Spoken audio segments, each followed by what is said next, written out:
Zee 24 तास एक पाऊल पुढे. देवीशा फिल्मच्या सतनागत ह्या सिनेमातून गीतकार म्हणून एका नव्या गीतकारानं सिनेसृष्टीत एंट्री केली आहे. नितीन रमेश तेंडुलकर. नाव ओळखीचं वाटतंय ना? होय, मास्टर ब्लास्टर सचिन तेंडुलकरचा भाऊ. सचिनचा स्वभाव कसा आहे, सचिन घरात काय बोलतो, सचिनचं नाव सचिनच का ठेवलं, ह्या सगळ्याविषयी नितीन तेंडुलकर भरभरून बोलले. पाहुयात आमचे प्रतिनिधी प्रशांत अनासपुरे यांनी नितीन तेंडुलकरांशी केलेली ही खास बातचीत. सचिन तेंडुलकरचे भाऊ. तेंडुलकर फॅमिलीतनं आता पहिल्यांदाच कविता सिनेमात येणार आहे. स्वतः नितीनजींबरोबर चर्चा करूयात. नितीनजी, खूप खूप स्वागत आहे. तुमचं तेंडुलकर कुटुंब हे साहित्य, लेखन याच्यामध्ये आहेतच सगळे, प्रत्येकाची आवड आहेच आहे. पण तुम्ही स्वतः आता पहिल्यांदा सतनागतच्या रूपानं प्रेक्षकांसमोर येत आहे. काय वाटतं? ही थोडी भाग्याचीच गोष्ट आहे. म्हणजे मला असं गाणं लिहावं आणि अशी काय माझी पहिली सुरुवातीची कल्पना नव्हती. परंतु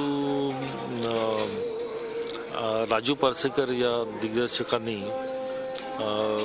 माझ्यावर गाणं सोपवलं, थीम सॉन्ग लिहिण्याचं.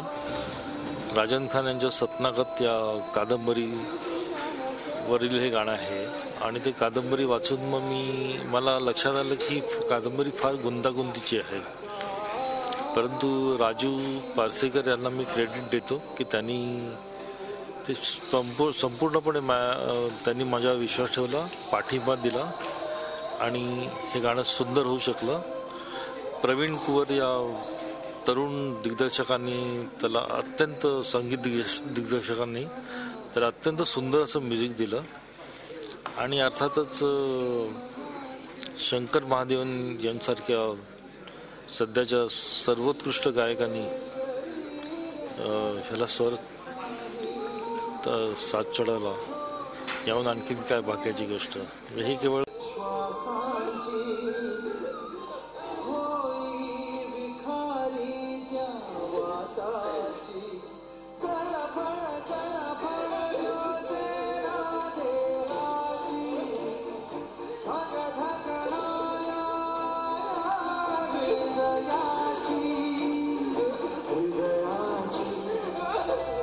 म्हणजे स्वतः सगळ्यांनी ते गाणं ऐकलेलं आहे, सगळ्यांनी खूप ॲप्रिशिएट केलेलं आहे. स्वतः सचिन या कार्यक्रमाला म्युझिक लॉन्चला बिझी शेड्यूल असूनही हजर होता आणि त्याने हे तुम्हाला एक वेगळ्या प्रकारची दाद दिलेली आहे. काय वाटतंय ते? सचिन हा म्युझिकचा भोक्ता आहेच.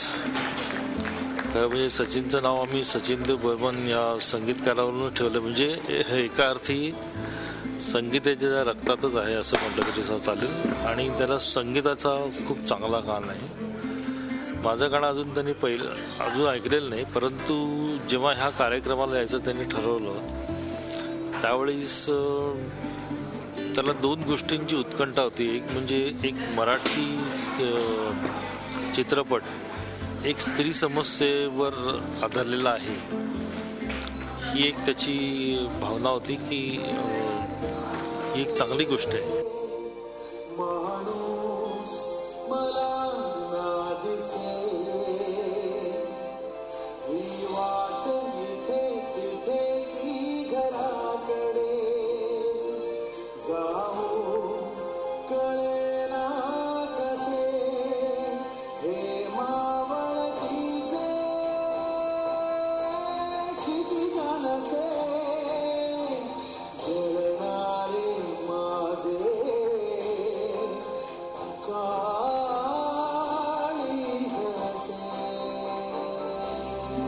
तुम्ही एकत्र जमता, घरातले सगळे मेंबर जमता, सचिन असतो, बाकीचे सगळे असतात, अर्जुन असतो, तुमच्या गाण्यांची कवितांची काही सचिन काही वेगळी फरमाईश करतो, त्याला तुमची कुठली कविता आवडते असं काही?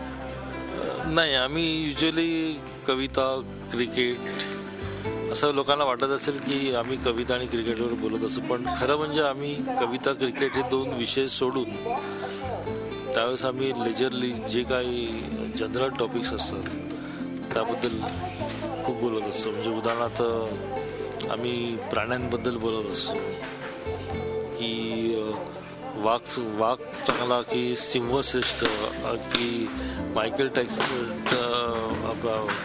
टायसन जास्ती श्रेष्ठ आहे की मोहम्मद अली श्रेष्ठ वगैरे अशा पद्धतीचे जराशी गमतीशीर गोष्टींवर आम्ही बोलत असतो आणि आमची मनं मोकळी करत असतो. पण कवितांविषयी आणि क्रिकेटविषयी आम्ही फार कमी बोलतो. सगळ्यांना एक उत्सुकता असते की सचिनचा स्वभाव नेमका कसा आहे बाबा. सचिनचा म्हणजे मनमोकळा स्वभाव आहे, सचिनला काय आवडतं काय नाही, म्हणजे तुमच्या लेखी तुम्ही जे सचिन बघता तुम्हाला कसा आहे सचिन वाटतं? नाही, मी अगदी प्रामाणिकपणे सांगतो की सचिनचे अजूनही पाय खूप जमिनीवर आहेत आणि अजून आहे म्हणजे ते शेवटपर्यंत असणारच. कारण त्यांनी अख्खं विश्व बघितलेलं आहे, खूप अचिव्हमेंट आहे त्याची. पण एवढं करून सुद्धा सचिनचे पाय जमिनीवर आहेत. आजही तो घरातील प्रत्येक व्यक्तीचा आदर राखतो. आजचं उदाहरण घेऊया आपण की फार छोट्या नोटीसवर सुद्धा तो केवळ माझं गाणं म्हणून या कार्यक्रमाला आला. हे केवळ प्रेमाखातर आला. तो खूप बोलून दाखवणारा तर नाही आहे, परंतु मला नेहमी जाणवत आलेलं आहे की सचिनला फॅमिली हे मात्र एक खूप सॉर्ट ऑफ रिसॉर्ट म्हणता येईल. की त्याला एकदा प्रश्न विचारला होता की तुझं आवडतं ठिकाण कुठचं रिसॉर्ट म्हणून, तर त्यांनी होम म्हणून सांगितलं होतं. म्हणजे त्याला घरी राहणं आणि आपल्या माणसांमध्ये राहणं ही आपुलकी खूप आहे आणि या आपुलकीनेच तो आज कार्यक्रमाला सुद्धा आला होता वेळात वेळ काढून. शेवटचा प्रश्न, सचिनने तुम्हाला एक फरमाईश केलेली आता की तुम्ही आता एवढ्यावरच थांबायचं नाही आहे, पहिले फिल्म करून इनिंग सुरू ठेवायची, काय सांगेल? मी तसा प्रयत्न करेन नक्कीच. पण जे काय होणार आहे ते शेवटी ते परमेश्वराची इच्छा आहे. झालं चांगली गाणी वाटायला आली तर मी जरूर खूप चांगली लिहीन, नाहीतर it is a will of God. पण मी प्रयत्न नक्कीच करेन डेफिनेटली. खूप खूप धन्यवाद आणि ऑल द बेस्ट. थँक्यू. तर हे होते नितीन तेंडुलकर. सचिन तेंडुलकर एकीकडे मैदानातली इनिंग खेळतो तर नितीन तेंडुलकरांनी आता एक नवीन इनिंग सिनेमाच्या पडद्यावर सुरू केलेली आहे. Video journalist Harish Prashant Naspure, Zee media, Mumbai. Zee 24 तास एक पाऊल पुढे.